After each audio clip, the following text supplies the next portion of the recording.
Assalamualaikum warahmatullahi wabarakatuh. Saya Wisnu. Di video ini kalian akan tahu hal apa saja yang diperhatikan ketika teman-teman mulai microstock. Simak terus.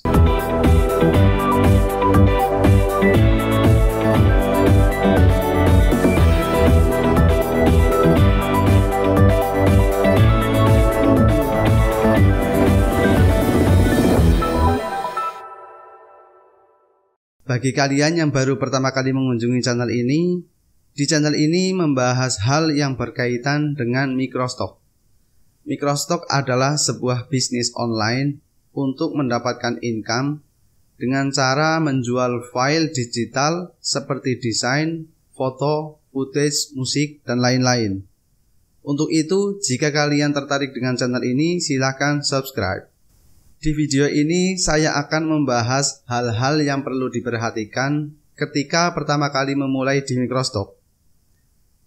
Yang pertama adalah menentukan bidang.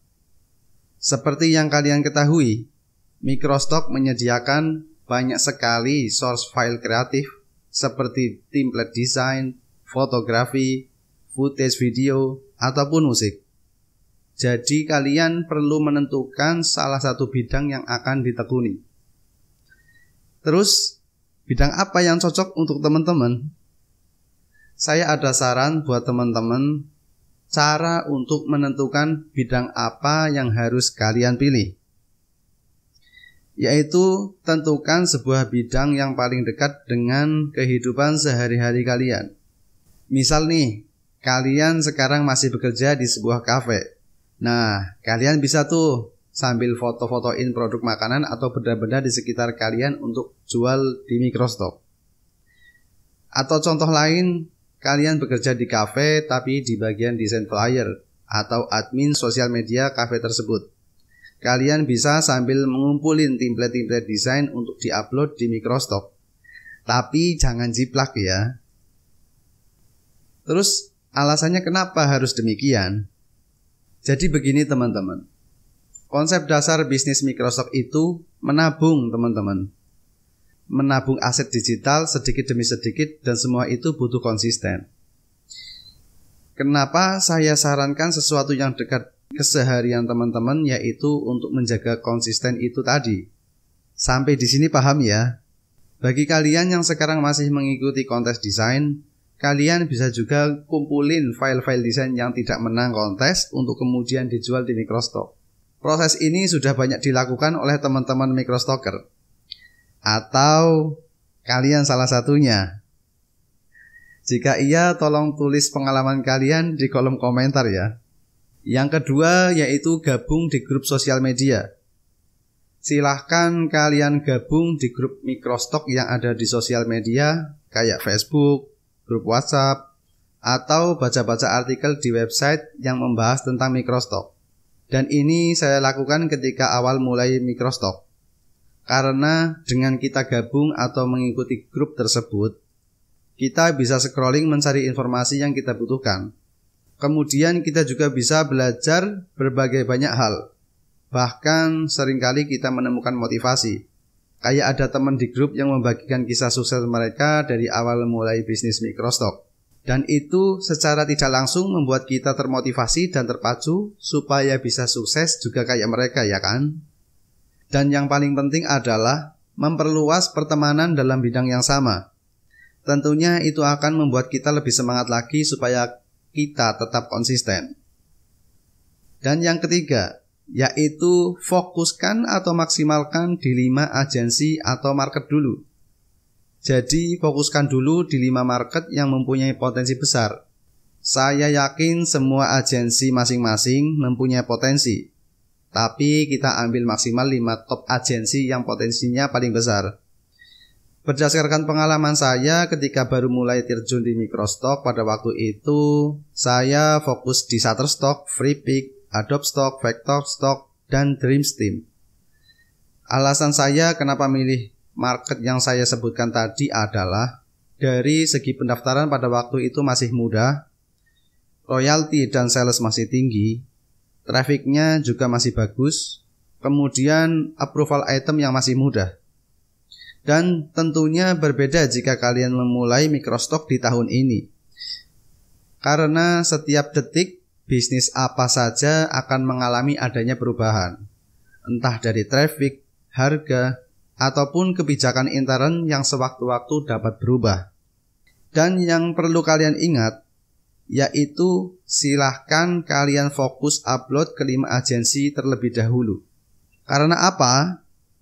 Jika kalian terlalu banyak market atau agensi, maka itu akan sangat berpengaruh dalam produksi. Dan saya tegaskan lagi, jika kalian baru mulai, maka yang terpenting yaitu konsisten upload sesering mungkin untuk mengangkat portofolio kalian di agensi tersebut. Kemudian, market apa saja yang potensinya besar untuk tahun 2022 ini? Saya sangat berharap sekali dari kalian mungkin punya daftar 5 top agensi microstock di tahun ini versi kalian sendiri. Silahkan tulis di kolom komentar ya. Nomor 4 yaitu fokus upload sebanyak mungkin. Hiraukan earning seminimal mungkin. Seperti yang sudah saya sampaikan di depan bahwa microstock itu pada dasarnya seperti menabung. Ketika kita menabung, maka yang dilakukan adalah fokus menabung tanpa melihat berapa banyak tabungan kita. Dan itu yang seharusnya diterapkan dalam dunia microstock. Karena tidak sedikit dari teman-teman yang baru mulai sudah mengeluh. Item saya sudah sekian. Kenapa earning saya baru sekian? Wajar nggak ya? Dan saya harap bukan dari kalian ya. Jadi pada intinya ketika melakukan suatu hal kuncinya adalah fokus dan konsisten. Wajar memang ketika kita melihat earning dari teman kita. Itemnya dikit, earningnya banyak. Ya memang ada, tapi kita tidak tahu berapa lama dia belajar untuk membuat produk yang berkualitas. Sehingga produknya sangat laku di pasar. Saya jadi ingat salah satu senior di grup Facebook yang selalu menuliskan jargonnya yaitu keep feeding the beast. Kalian pasti tahulah siapa beliau. Beliau suka berbagi pengalamannya di grup Facebook. Jadi berhentilah mengeluh. Sebelum melihat earning, silahkan koreksi produk kalian. Dalam hal ini bukan berarti produknya jelek atau bagus ya, tapi lihat dulu produk kita banyak dibutuhkan pasar apa tidak. Lanjut nomor 5. Dari keempat poin sebelumnya tadi, maka kita membutuhkan sebuah aplikasi untuk membantu upload dan submit, supaya kita tidak kerepotan mengirim file kita yang akan dijual di market. Dengan bantuan aplikasi tersebut, memudahkan kita upload ke 5 agensi sekaligus. Salah satu uploader yang populer yaitu Xpix, Stock Submitter, dan Microstock Plus. Bagi teman-teman yang sudah menggunakan salah satu aplikasi tersebut, silahkan tulis pengalamannya di kolom komentar ya. Dari aplikasi tersebut, kalian bisa sekaligus mengisi metadata dari judul sampai keyword. Jadi tidak perlu repot-repot mengisi metadata satu persatu setiap mau upload di agensi. Mungkin di video lain akan saya bahas lebih detail untuk aplikasi uploader dan submitter ini ya. Dan ya itu tadi adalah poin-poin yang saya rangkum buat kalian teman-teman yang sedang memulai terjun di dunia microstock. Walaupun sebenarnya banyak sekali hal yang menentukan kalian supaya bisa berhasil bisnis di microstock. Namun saya hanya bisa mendoakan buat kalian teman-teman. Semoga sehat selalu serta dimudahkan segala urusannya. Saya yakin bahwasanya video ini masih banyak kekurangannya. Untuk itu saya pribadi mohon maaf. Dan jika kalian merasa video ini bermanfaat, silahkan klik like, komen, dan subscribe. Wassalamualaikum warahmatullahi wabarakatuh.